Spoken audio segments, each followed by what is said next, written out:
Good morning and Chinese student, welcome again. Now today we discuss class 12th chapter 5th United Nations and its organization.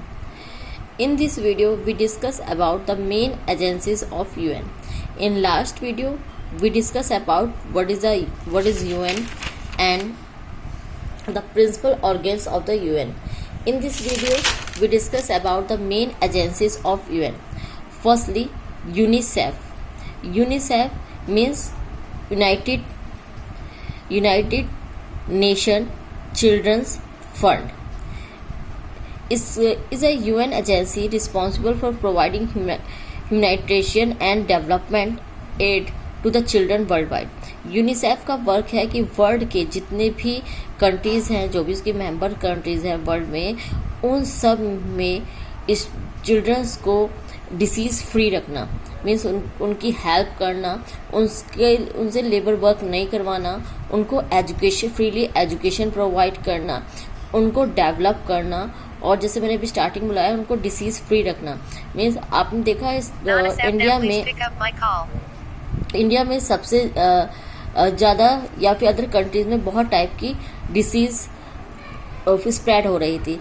उन disease को रोकने के लिए जो United nation है, UNICEF है, वो फ्रीली हेल्प करता है ऐसी कंट्रीज की जो पॉवर्टी में, लाइक इंडिया। जैसे मैंने आपको बताया, इंडिया में जिस तरह से पोलियो जैसी जो डिसीज़ है वो काफ़ी स्प्रेड हो रही थी। ऐसे में इंडियन गवर्नमेंट के पास इतना मनी नहीं था कि वो फ्री में सभी बच्चों का ट्रीटमेंट कर सके, इसलिए यूनिसेफ ने हेल्प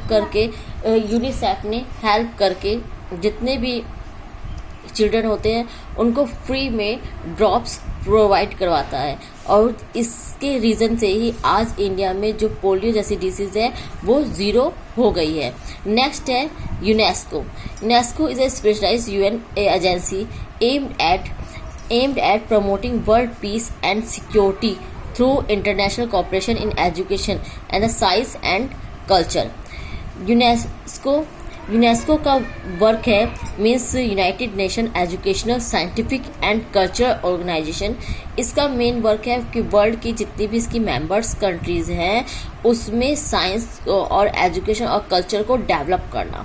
उनकी जितने भी वर्ल्ड की कंट्रीज हैं उनकी जो साइंस टेक्नोलॉजी है उसको डेवलप करना, उनके कल्चर को, उनके एजुकेशन को इंक्रीज करना, और वर्ल्ड में पीस को शांति को इस्टेब्लिश करना।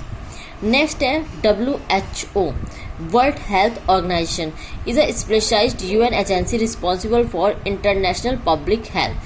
WHO का वर्क है में फ्री फॉर इलनेस, जितने भी पब्लिक है, जितने भी ऑर्डिनरी पीपल है, उनको इलनेस से फ्री रखना, इलनेस इंजरी से उनको फ्री रखना, यानी सबकी हेल्प करना, ऐसी कंट्रीज़ की हेल्प करना जो पुअर हैं, जो अपने लोगों का ट्रीटमेंट नहीं कर सकती या उनको हेल्थ सर्विसेज प्रोवाइड नहीं करवा सकती, उनको हेल्प करना।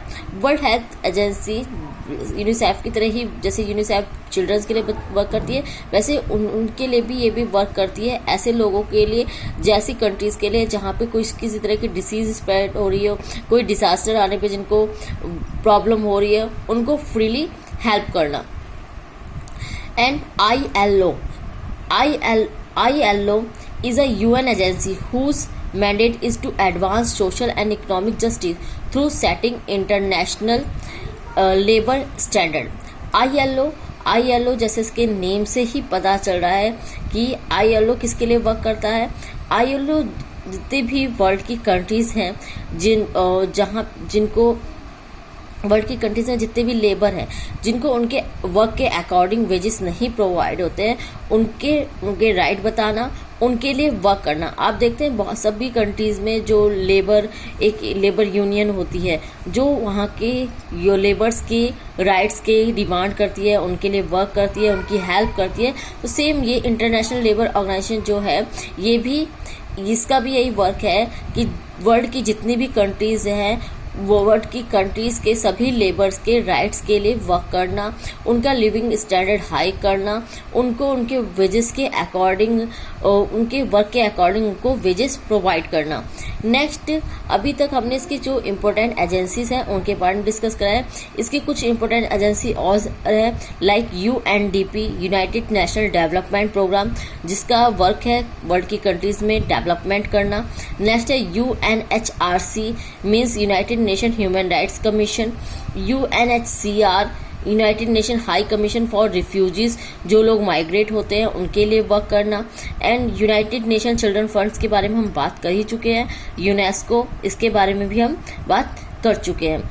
ये इन सब जितनी भी एजेंसीज हैं, इनका मेन वर्क है वर्ल्ड की जो भी प्रॉब्लम्स हैं, जो भी मेन प्रॉब्लम्स हैं उनको सॉल्व करना और वर्ल्ड के पुअर कंट्री को डेवलप करना।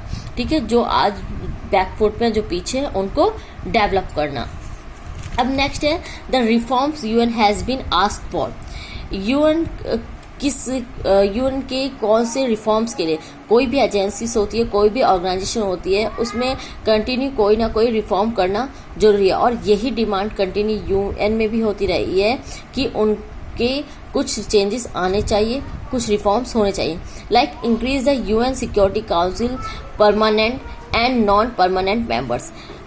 जितनी भी अदर कंट्रीज़ हैं उनका मानना है जो UN की सिक्योरिटी काउंसिल्स हैं उनके परमानेंट और नॉन परमानेंट मेंबर्स में इंक्रीज होने चाहिए, बिकॉज UN सिक्योरिटी काउंसिल में ओनली 5 परमानेंट मेंबर है और जो उनमें से 4 परमानेंट मेंबर्स हैं वो वेस्ट कंट्रीज से बिलोंग करते हैं। ऐसे में जो परमानेंट मेंबर्स हैं वो ईस्ट और एशिया की जो कंट्रीज़ हैं उनके बारे में कोई भी ज़्यादा नहीं सोचता है। वो जितने भी वर्क करते हैं वेस्ट कंट्री से रिलेटेड करते हैं। तो ऐसे में लोगों का मानना है जो UN की सिक्योरिटी काउंसिल है उसमें नंबरिंग इंक्रीज होनी चाहिए, चाहे वो परमानेंट हो चाहे नॉन परमानेंट हो।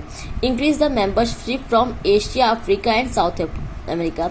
और जो मेंबरशिप है UN की उसमें एशिया, अफ्रीका और साउथ अमेरिका सभी कॉन्टिनेंट से लोग होने चाहिए। जैसे मैंने अभी स्टार्टिंग में UN में अधिकतर ऐसे कंट्रीज़ हैं जो वेस्ट कंट्रीज से बिलोंग करती हैं। ये जो तो ऐसे में UN के अधिकतर मेंबर्स का मानना है कि UN के जो मेंबरशिप है उसमें सभी कॉन्टिनेंट से पार्टिसिपेशन प्रॉपर वे में होना चाहिए। The US and the other Western countries want to improvement in the UN budgetary procedure and administration। और US and other Western और जितनी भी अदर कंट्रीज़ हैं, USA, चाइना के अलावा अधिकतर जितने भी कंट्रीज़ हैं उनका जो बजट है वो भी इंक्रीज़ होना चाहिए, बिकॉज इसमें सिंगल ओनली 1 या 2 ही कंट्री जो ज़्यादा मात्रा में इसमें अपने मनी देते हैं या बजट अपना देते हैं। लेकिन अब जिस तरह से UN का वर्क है, उसकी ऑर्गेनाइजेशन है, जिससे उसकी एजेंसी है, इस तरह ये डिमांड करी जाती है कि UN के जो बजट है उसमें इम्प्रूवमेंट होनी चाहिए। Now thank you student. In next video we discuss other topic. Thank you. Jai Hind.